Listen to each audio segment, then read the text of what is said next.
Grade computer এডুকেশনে আপনাদেরকে স্বাগত।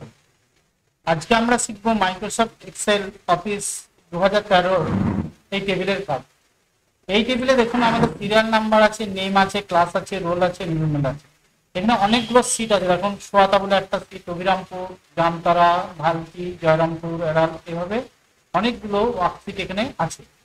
এরপর ধরুন এখান থেকে কোনো একটা সিটকে যদি আমাকে কাউকে পাঠাতে হয় বা সেন্ড করতে বলে মেলের মাধ্যমে, যদি আমরা এটাকে সেন্ড করি তাহলে এই সবগুলো সিট একসাথে চলে যাবে। শুধুমাত্র একটা সিট যদি আমরা পাঠাই, ধরুন জামতারাটাকে যদি পাঠাতে বলে, এই জামতারার সিটটা শুধু আমাকে পাঠাতে হবে কাউকে, তাহলে কি করে পাঠাবো? দেখুন প্রথমে আমরা এই জামতারা সিটের উপরে রাইট ক্লিক করব। রাইট ক্লিক করার পর দেখুন এখানে আছে মুভ আর কপি। মুভ আর কপিতে ক্লিক করে দিলাম, এখানে একটা ডায়লগ বক্স চলে এলো। এখানে এসে দেখুন এখানে move selected seat to book বলে একটা অপশন আছে, এখানে ক্লিক করুন। ক্লিক করার পর এখানে নিউ বুক বলে অপশন আছে, ওকে করলাম। ওকে করার পর ক্রিয়েটে কপি করলাম, টিক চিহ্ন করলাম, ওকে করে দিলাম।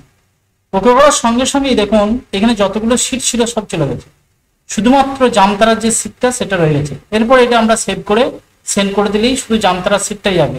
আমার ওই বাকি সিটগুলো যেগুলো ছিল, যেমন এই সিটগুলো আর কোনোটাই যাবে না। সোয়াতা, অভিরামপুর, জামতারা, ভালকি, জয়রামপুর কোনো সিট যাবে না, শুধুমাত্র একটা সিটকে আমরা এভাবে আলাদা করে নিলাম এবং এই সিটটা সেভ করে যদি আমরা সেন্ড করে দিই তাহলে এই সিটটা শুধুমাত্র যাবে। অতএব এক গাদা সিট, অনেক অনেক অনেক অনেক সিট থেকে আমরা যে কোনো একটা সিটকে আলাদা করে নিয়ে সেই সিটটাকে আমরা মেল করতে পারবো।